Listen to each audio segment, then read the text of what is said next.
Naam, hujambo tena na karibu katika kipindi cha siku ya leo. Hii inaitwa Neno la Uzima, kipindi ambacho kinakuja kwako kila siku iendayo kwa Mungu. Unakipata katika mtandao wa YouTube. Hapa ndipo unaweza kupata hoja ama mambo ambayo yatakusaidia sana. Ni kipindi chetu sisi kama vijana. Kwa hivyo kuna mambo ambayo kwamba sisi tunayachakachua, tunayachanganua na kisha tunapata suluhisho muhimu sana, na haswa mambo ambayo yanatoka kwenye Biblia, ili kukusaidia wewe pamoja na mwingine ambaye angetaka kupata usaidizi ama amekwama sehemu fulani, ili aweze kusaidika na tuweze kusonga mbele kwa pamoja kama vijana, kwa sababu hii ni yetu. Vijana ndio wenye kuendesha nchi, vijana ndio wanatakiwa waendeleze sana kizazi, na kizazi chenye kujielewa. Kwa hivyo ni kipindi kinaitwa Neno la Uzima Group. Tunakukaribisha sana, lakini kabla sijaanza ama kabla tujafungua hoja, tutakwenda kwanza kujitambulisha majina yetu, alafu tuanze maombi, alafu tuingie kwenye mada ya siku ya leo. Nitaanza na upande wangu wa kushoto kabisa huko. Kama sijui upande wa kulia. Naitwa Bwana Kirin Caleb. Naitwa Bwana Balayo Shadrack. Jina langu ni Noah Kikundi. Na upande wangu naitwa Daniel Kipkoech. Naam, asante sana Bwana Daniel Kipkoech, mtumishi. Fungulia kwa maombi. Baba mfalme, tunaja mbele zako wakati mwingine mfalme, tunasifu jina lako. Tazama mfalme, kipindi hiki ambacho Jehova tulionaendelea, Jehova ni bora, ili tuokoe vijana na pia hata asua maisha yetu binafsi mfalme. Tunaomba Jehova utuongoze na usaidie hata kipindi hiki, uanze na sisi hadi tamati. Tasifu jina lako kwa sababu ni Mungu na hakuna aliye kama wewe. Ni katika jina la Yesu Kristo naomba na kuamini. Amen. Asante sana, karibu sana kwenye kipindi. Madhara ya kuto kufuata masharti. Kuna mambo ambayo tulishayachanganua tukachakachua kwamba kuna watu katika Biblia hawalishindwa kufuata masharti, na baadaye kuna mambo ambayo ilitokea baada ya kushindwa kufuata masharti. Na pia katika maisha yetu kuna mambo ambayo tunayafanya tunakosa kufuata masharti. Sasa je, hii kuto kufuata masharti inaleta nini ama inazaa kitu gani? Inaleta matunda gani ambayo yanatokea baada ya kushindwa kufuata masharti? Na watu katika Biblia waliofuata masharti ama walioshindwa kufuata masharti, nini kilitokea baadaye? Tuanze na mtumishi Balayo. Asante sana. Hoja. Jambo la kwanza ni kwamba kutofuata masharti kutakuelekeza pia kutofika katika malengo yako. Kwa nini? Wakati masharti yapo na umeyafuata, hapo ndipo utaweza kufikia malengo yako. Kwa hivyo kinyume chake ni kwamba usipofuata masharti hautafikia malengo yako. Jambo la pili ni kwamba mara nyingi tunapenda kufanya vitu ambavyo vinatupendeza sisi wenyewe. Kwa hivyo Mungu anapotoa amri ya kwamba mambo fulani yaende katika mwelekeo fulani, na usipofuata, kama vile tuliona katika msingi wa Biblia, mfano mbalimbali, ni kwamba wale watu ambao hawakufuata masharti hatimaye waliishia kupoteza. Kwa hivyo ili tufikie malengo yetu ni vizuri ya kwamba tukaweze kuyafuata masharti. Asante sana. Unapata kwamba kufuata masharti ni jambo tu rahisi, lakini huwa linaleta changamoto sana. Na wacha nikuje sasa nilete hoja yangu sasa. Mimi kama mimi, hoja ambayo kwamba nilikuwa nimeizungumzia kwamba katika Biblia Mungu akapeana masharti kwa binadamu wa kwanza duniani hapa, ambao ni Adam pamoja na Hawa.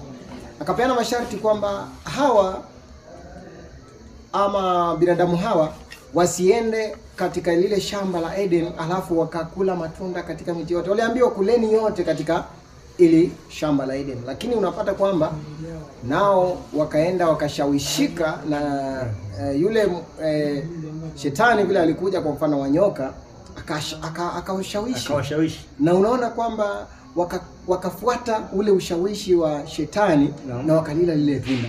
Sasa nini kilitokea baadaye? Unapata kwamba Mungu akaja akalaani kizazi. Akasema sasa kwa mwanamke, wewe utazaa kwa uchungu. Kumbe ndugu zangu, kama ingekuwa hivyo basi mambo ya uzazi ingekuwa rahisi kabisa. Tukao maisha mazuri sana. Hakungeona vilio sijui nini. Mambo yangekuwa mazuri. Alafu napata kwamba wakasema kwamba mwanaume naye atatoa jasho, atafanya kazi sana.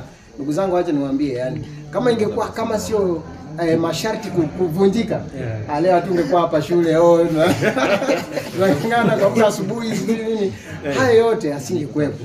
Sasa unaona hii kutokana na kwamba masharti, kuna mtu ambaye alikosa kufuata masharti. Kwa hivyo kutokufuata masharti kuna madhara makubwa sana. Mwenzangu Caleb, upande wa pili huko, tupe hoja nyingine kama ipo. Sawa, asante sana. Nami nasema kwamba kutofuata masharti inafanya sisi kupata adabu au matokeo mabaya. Mungu anaweza kuruhusu mtu apitie matokeo ya matendo yake ili ajifunze. Mfano, mateso, huzuni au kushindwa katika mambo fulani ya maisha. Ukiangalia incident ya King Saul, alivyopeana ile sacrifice badala ya kumngoja mtumishi Samuel. Naona kwamba kilichotokea baadaye ni kwamba King Saul alienda akajiua na maisha yake ikapotea. Kwamba tunapofanya mambo ambayo haifai mbele za Mungu, kuna yale mambo ambayo yatatokea baadaye. Kuna consequences, yale ambayo tunaita consequences. Kwa hivyo ni vizuri kama Wakristo tufanye mambo ambayo yanafaa. Tukiambiwa na Mungu tufanye mambo fulani, ni vizuri tufuate hivyo. Asante sana mtumishi Daniel, pigilia msumari, tuendelee. Asante sana kwa nafasi hii ambayo umeweza kunipa wakati kama huu. Labda ninaweza sema tu madhara ya kutokufuata masharti. Tunapofuatilia katika Biblia tunapata pale ambapo Musa anaambiwa aguze mwamba. Na anapoambiwa aguze mwamba, inafika mahali yeye anapiga mwamba mara mbili. Na hiyo ilifanya Mwenyezi Mungu akasirike na akamwambia Musa kwamba hautafika mahali alimwahidi. Na sasa ninaweza kuambia kwamba kutokufuata masharti pia inaweza kufanya usifike mahali ulikuwa unatarajia. Na ya pili naweza malizia kwamba unaposoma katika kitabu cha Yona 1:1 na kuendelea, napata kwamba kuna yule mtumishi Yona aliambiwa na Mwenyezi Mungu aende nchi ambayo inaitwa Ninawi. Naye kwa sababu ya kimbelembele yake akaenda Tarshishi. Sasa ninasema kwamba yeye, unaona, baada ya kutofuata masharti anamezwa na samaki. Sasa inamaanisha kama sisi tusipofuata masharti inatupelekea mahali kuna kitu tulikuwa tunatarajia, lakini mwishowe tunajipata tumeenda kinyume na yale matarajio. So kuna madhara mengi ambaye tusipofuata masharti. Na mimi naweza sema tu kama siku ya leo, labda kwa mtazamaji ambaye anatutazama, ni kwamba ni bora kufuata masharti. Kweli. Asante sana. Noah, unajambo?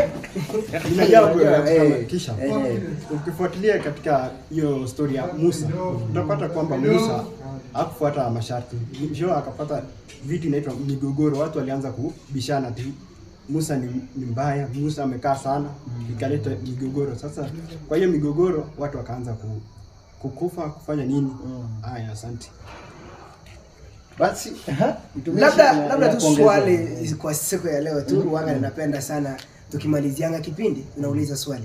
Labda ninaweza tu uliza kama siku ya leo kwamba Bwana Bitaremo, wewe unaona madhara gani kama sisi wa Kristo tusipofuata masharti? Tutapata madhara gani? Kuna madhara mengi sana.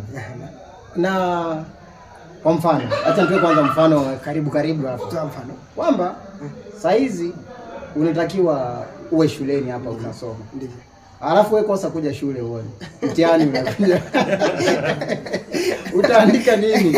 Utaambia nini watu? Hakuna. Ama kitu kingine ni kwamba umeambiwa kwamba wakati unaenda kutembea ama unafanya urafiki, angalia marafiki ambao unatembea nao. Wewe ukaenda ukasanya mijangili, watu ambao hawaeleweki. Baadaye unakuta unakamatwa, unawekwa polisi kwa sababu na wewe ulikuwa katika lile kundi. Utaambia nini watu? Asante sana. Labda kuongezea pale mtumishi mwenzangu, ni kwamba mara nyingi tunajipata katika hali ambazo hatungestahili kuwa. Sababu tu ni kwamba hukufuata nini? Masharti. Hata kuja kwa mfano wa mtihani, umepewa mtihani, swali linasema fanya hivi, na wewe unaenda kinyume. Kwa hiyo unapata kwamba umejibu swali ambalo si swali. Kwa hivyo kukosa kufuata masharti kuna tupunguzia uwezo wa kufikia malengo wa kupata matarajio yetu. Kunapunguza hata hali ya mtu kibinafsi.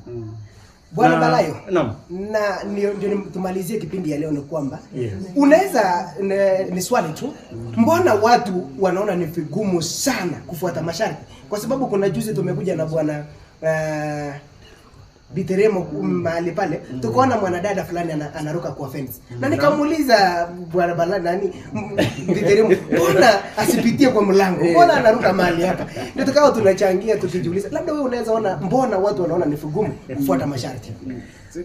Wajua kuna watu wanatarajia kupata vitu kwa hali ya haraka, ama sijui niseme kuna pupa ama kuna nini. Kwa hiyo wanakosa ile tumaini ama uvumilivu au subira. Asante sana mwanangu. Kwa hiyo wanakosa subira na ya kufuatilia masharti ambayo yamewekwa. Asante sana. Asante. Tumemaliza, na katika kumalizia tunasema hivi kwamba fuata masharti. Hata wewe unayetazama fuata masharti. Hapo kwenye hii video kuna mahali pale pameandikwa subscribe. Tafadhali finya pale kwa subscribe. Au ni masharti. Ukikosa kufuata masharti alafu like na ushare pia kwa wengine, ili wapate kuona hiki ambacho tuna share pamoja na vijana wenzetu. Tunataka kujengana kiimani, lakini pia kwa maisha yetu ya kawaida kama vijana. Kwa hivyo Neno la Uzima ni kipindi ambacho kinakuja kwako kila siku. Kama umeipata, usisahau kusubscribe, kulike, alafu kushare na comment. Kama una swali, comment kitu chochote kile, andika hapa katika comment section hapa chini, alafu itatufaa zaidi. Niwashukuru sana wenzangu kushiriki kwenye kipindi. Nakumbuka ni kama sikusema jina. Mimi naitwa Christopher Biteremo.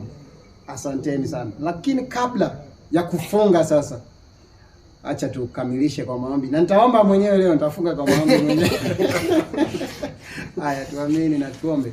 Mwenyezi Mungu, nakushukuru, nasema ni asante. Tazama ni wakati mwingine tena ambapo tumekamilisha kipindi hiki. Tuliomba kibali kutoka kwako tulipoanza, nasi tumefika tamati. Hakika tumechambua hizi hoja, na tunaomba hizi hoja ambazo tumezichambua hapa ziwe kama mbegu na zimee katika mioyo ya vijana wenzetu na watu wengine wenye kufaidika na kunufaika na hiki kipindi. Endelea kutubariki hata tunapokuwa hapa, endelea kutupa mawazo zaidi, na endelea kutupa mwelekeo zaidi, ili kwamba tupate kuelimisha hata na wenzetu.